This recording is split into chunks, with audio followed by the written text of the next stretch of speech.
It was an electrifying day for the Bandidos MC of the Denmark chapter, as they commemorated the 30th anniversary of their biker club, and it was nothing short of spectacular. Bikers wearing leather jackets and boots rode through the towns, impressing onlookers as they gathered to enjoy themselves. But who exactly are the Bandidos, and what sets them apart as one of the premier MC groups not only in Denmark but also across the globe? The Bandidos are not your average biker club. Bloodshed runs in their veins, and their motto speaks volumes. "Cut one, we all bleed," is a phrase they get by, and that's something that will definitely make you think twice, or even thrice, before you approach them. After World War II, American motorcycle gangs started popping up. Thousands of young men, often feeling disconnected and shaken by war, came back to a country that felt strange to them. Many of them didn't want to fit into the peaceful civilian life. They found it dull and boring. Some of these guys had learned to ride bikes, especially Harleys and Indians, while they were serving overseas, and they just couldn't shake off that thrill.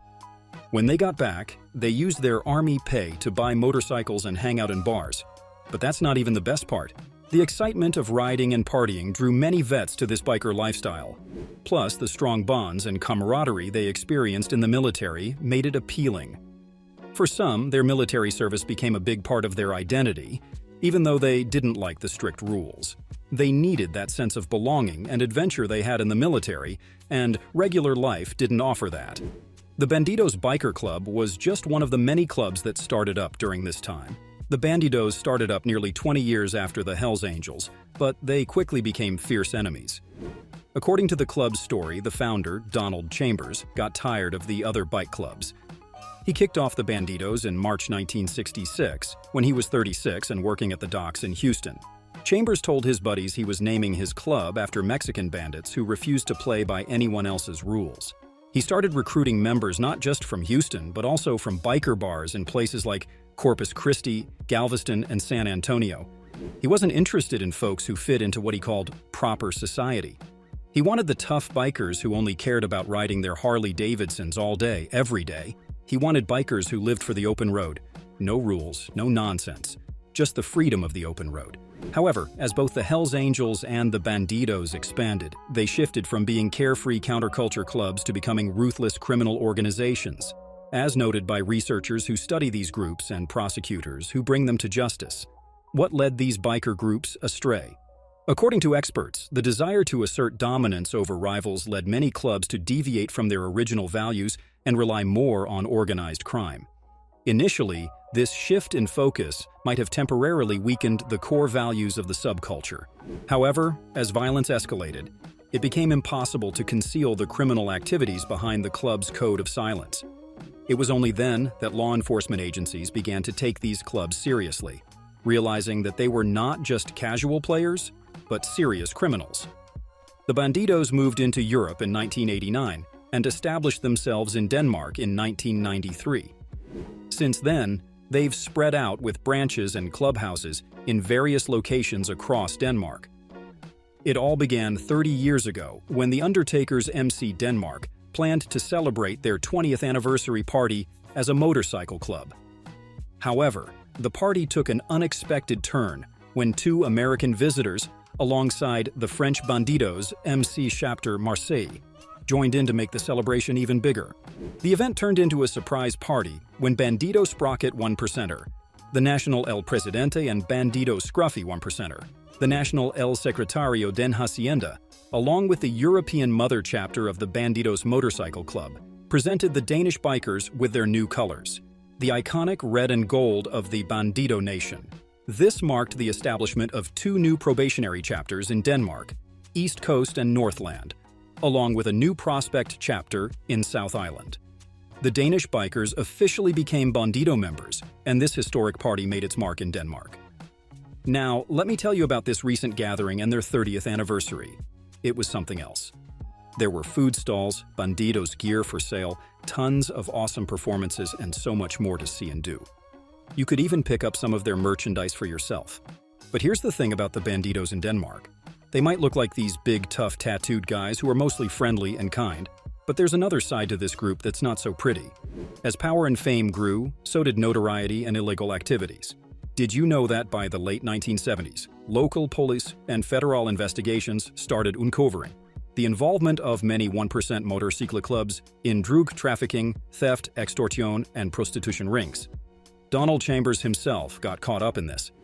In 1972, he and 2 other bandidos were arrested for killing 2 drug dealers in El Paso. The police reported that before the killings, Chambers forced the dealers to dig their own graves. But it gets worse.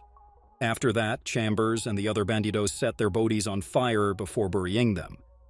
Chambers ended up with 2 consecutive life sentences for his crimes. But you know what else is going on? The bandidos stand out from other clubs because they don't pledge loyalty to any specific club, only to whoever holds the most power in a given area at any given time. They have affiliations with the Hells Angels in the West and the Outlaws in the East. New Bandidos recruits are required to visit each and every chapter within their first year. This allows the chapters to get to know the recruits and decide whether they should become full members. This process also makes it tougher for undercover officers to infiltrate the gang. It seems that the Bandidos' national leaders have returned to wearing a bottom rocker patch indicating the state where their membership lies. When Ronald Hodge was the national president in the U.S., he changed the bottom rocker to display in Spanish the position held by the national officer, such as El Presidente. Now that James Sprochet Lang is president, he has gone back to wearing the state bottom rocker, Texas, where he is a member. For a while, the Bandidos' membership was declining steadily. However, recent intelligence suggests that a concerted recruitment effort is underway. Currently, there are 290 members worldwide. And that's not all. These guys aren't just organized criminals, they're also domestic terrorists. They're deeply entrenched in the illegal drug trade, dealing in methamphetamine, cocaine, marijuana, and even motorcycle theft. These are their main sources of income. The thing is, they try to portray themselves as simple motorcycle enthusiasts who love riding bikes. But the truth is quite different. The label biker is just a facade for engaging in far more serious illegal activities. After the rise of the Bandidos, there was a lot of violence. For instance, in the mid-1990s, there was a brutal conflict known as the Great Nordic Biker War between the Bandidos and the Hells Angels that rocked Scandinavia. This 3-year-long clash resulted in at least 12 deaths and nearly 100 injuries, marking an unprecedented level of violence for a gang rivalry. Military-grade weapons and automatic firearms were used in these hostilities. Later on, the 2 motorcycle gangs clashed again in Canada during the late 1990s and 2000s, leading to another deadly conflict known as the Quebec Biker War, which reportedly claimed 150 lives.